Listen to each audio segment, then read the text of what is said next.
Leader of the Official Opposition. Thank you, Mr. Speaker. The language being used in this chamber today has me, I don't even know. It's been referred to as a bit of a conundrum that we're in, that this is an unfortunate situation that the Premier finds himself in. And it's an unfortunate situation of his making. The reason why parents didn't know about Policy 713 is because it didn't affect them. Teachers and parents and students were working in our school system smoothly together. Teachers every day are engaging parents in the education of their children. And it wasn't until the Premier decided that he wasn't comfortable with this policy that it became an issue, and now he finds himself wandering around New Brunswick while New Brunswickers find ourselves wondering what is going to happen in our schools now that he has tried to make a distinction between parents' rights and children's rights. I'd like to understand from the Premier, where is he going to wander next with this policy? The Honourable the Premier. So, Mr. Speaker, I'm always impressed how the new opposition leader likes to do things differently in politics. So, Mr. Speaker, you know where we're going to wander next? Into people's homes and families, and see how they're playing a role in developing their kids and their future, Mr. Speaker. You know what we're seeing? We're seeing parents saying, hold it, what's happening here? What are my kids being taught? What are we seeing every day? So, Mr. Speaker, it's disappointing to see the Leader of the Opposition really discount families in New Brunswick, not standing up for families, not taking a role here to say, you know, we have a need to protect both the child and the parents' rights. So, Mr. Speaker, at the end of the day, our kids, when they grow up, they actually have the maximum benefit, Mr. Speaker, at home and at school. And, Mr. Speaker, that's what this is all about. It wasn't about a policy that kind of slid in, Mr. Speaker, without any fanfare because no one really knew about it. Well, Mr. Speaker, they know about it now, and they want to know more about it, and they want to know what role they can play. So we're hearing from parents. I don't know what the Leader of the Opposition is hearing from, but I could point her to a few parents, Mr. Speaker. Official Opposition, I can tell you one home I don't want the Premier wandering into. And I'd also like to say there are many parents who have expressed, parents like Nicole Paquette, who have expressed the impact of not following Policy 13 on her and her child. And this shines a light on something that I'd like to switch to, because we're watching the Minister and the Premier override expert advice, override cabinet members, override partners and the public's wishes on Policy 713, while this House is also considering Bill 46, the Education Act. This act has been rushed. It contains major changes to ministerial powers, governance, inclusion, and more. There has been a lack of transparency and insufficient consultation on this critical legislation.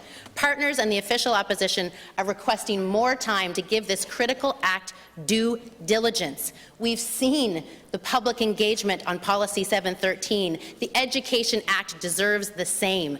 Will the minister affirm the importance of the Education Act and agree that it be exempted from any time allocation? Minister of Education and Early Childhood Development. Thank you very much, Mr. Speaker. I agree the Education Act is an extremely important act for the future of our children and our province, future of our parents and their role in our province. We'll continue to engage parents in a positive way as we've done in the past. We're going to have a robust, honest discussion about what the perceived powers of the district education councils are and what the actual powers of the district education councils are. I'm looking forward to this bill going to economic policy so that we can have a robust discussion about all those items. Instead of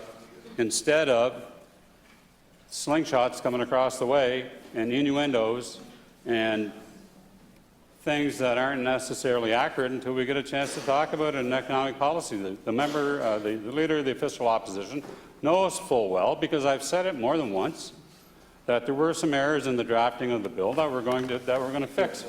Chef de l'Opposition. Thank you, Mr. Speaker. This week has made one thing exceptionally clear. The government of New Brunswick is struggling under a failure of leadership. From the micromanagement of health, of energy, of education, an inability to build productive relationships with industry, with First Nations, with community partners, an inability to delegate, and now an inability to lead a caucus and a cabinet to consensus. The Premier has demonstrated an unwillingness to listen, an unwillingness to delegate, an unwillingness to be transparent, to communicate respectfully and responsibly, and quite simply an unwillingness to lead. New Brunswickers deserve a leader who will be open and transparent, a leader who will empower their team to get the best results for New Brunswickers. How will the Premier address this lack of leadership? The Honourable the Premier. Order. Well, Mr. Speaker, leadership is not easy, and leadership isn't about just basically just going along, Mr. Speaker. That's why the province is actually moving along so well, is because during the entire last 5 years, Mr. Speaker, we have moved the bar dramatically in this province. So while it's easy for the Leader of the Opposition to kind of spin out the same old rhetoric, Mr. Speaker, that, oh, well, if we just get along with everyone and we don't make any real decisions, we'll all do better. Well, Mr. Speaker, there are fundamental things that allow us to keep improving. And that doesn't mean you kick the can down the road for someone else, Mr. Speaker. It means you address it directly. And yes, it calls for tough discussions. But I'm prepared, Mr. Speaker, to have those tough discussions with anyone and say, look, let's understand how we move forward, not just kick it down the road. But I know what tradition has been, and I would like to talk to certainly the Leader of the Opposition in relation to some of the things that was kicked down the road when she was a key player in the Gallant government, Mr. Speaker. Some issues we're dealing with right now when she was in charge of the job boards, agreements that were made with First Nations, tax agreement. Mr. Speaker, it was amazing. Thank you, members. I don't need to be reminded. Thank you, Mr. Premier.